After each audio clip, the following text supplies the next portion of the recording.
Right now, somewhere, you are reading this on a break from something, a job, a task, a schedule someone else designed for you, and in a few minutes, that break will end, and you will go back to doing exactly what you're told, for exactly as long as you're told to do it.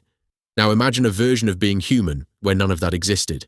No boss, no schedule, no alarm clock deciding when your day begins. For most of human history, that wasn't a fantasy. That was simply how life worked. Most people assume ancient humans lived in constant, desperate struggle, working every waking hour just to survive another day. But they're wrong, and the evidence that proves it completely changes how we should think about modern work itself. Anthropologists studying hunter-gatherer societies that survived into the modern era made a discovery that stunned the academic world.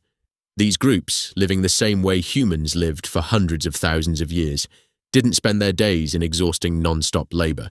Researchers tracking actual hours spent finding food found something the entire field didn't expect. Around 15 to 20 hours a week. That's it. That's the entire workload required to feed an entire community. Compare that to the average modern work week, sitting somewhere around 40 hours, not counting commuting, emails answered after dinner, or the mental exhaustion that follows you home. Ancient humans worked roughly a third of that, and they weren't doing it to buy anything. They were doing it to eat, and then they stopped. Think about what that actually means. The rest of the week wasn't wasted. It wasn't empty. It was theirs. If you're enjoying uncovering these forgotten truths, subscribe now, because what anthropologists discovered about ancient daily rhythm completely destroys the modern idea of a workday. Most people assume without a strict schedule, ancient life would have fallen into total chaos, but they're wrong, because the truth reveals something almost impossible to imagine today. Ancient humans didn't work in fixed blocks of time. There was no 9 to 5, no punch clock, no manager checking if you were at your station on time. Work happened when conditions were right and stopped when they weren't. Hunt when animals were active. Gather when plants were ripe.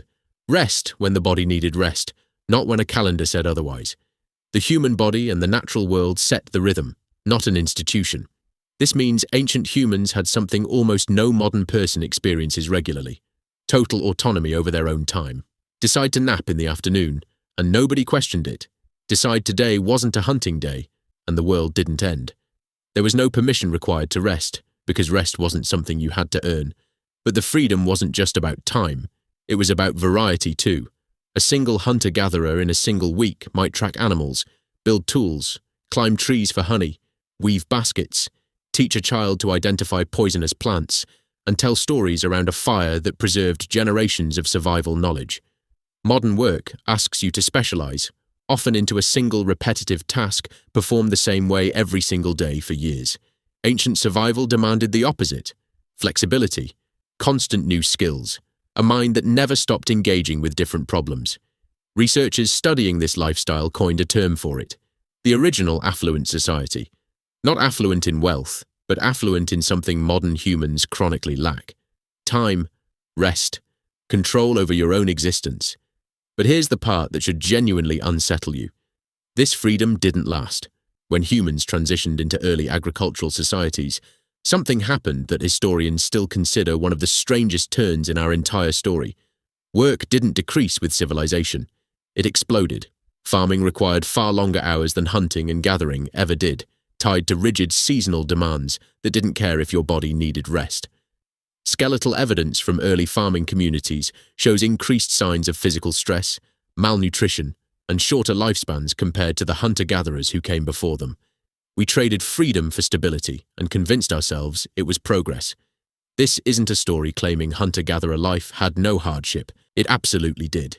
Disease without medicine, predators without weapons capable of guaranteed safety, food sources that occasionally failed. This wasn't paradise. But within that harder, more dangerous world, something modern humans rarely experience survived intact. Freedom over your own hours. Freedom over your own attention. Freedom from the idea that your worth is measured by how many hours you sit somewhere being watched. Somewhere along the way, civilization gave us security, medicine, and convenience. Genuine, life-saving advances no one should romanticize away. But it also quietly took something from us that our ancestors never had to fight for: time that belonged to no one but themselves. The next time you watch the clock count down the final minutes before you're finally free for the day, Remember this. For the overwhelming majority of human history, that clock didn't exist. There was no countdown. There was no permission needed to stop. Your ancestors worked to live.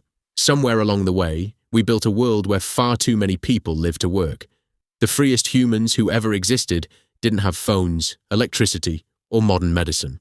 What they had was something we're still trying to buy back, one vacation day at a time.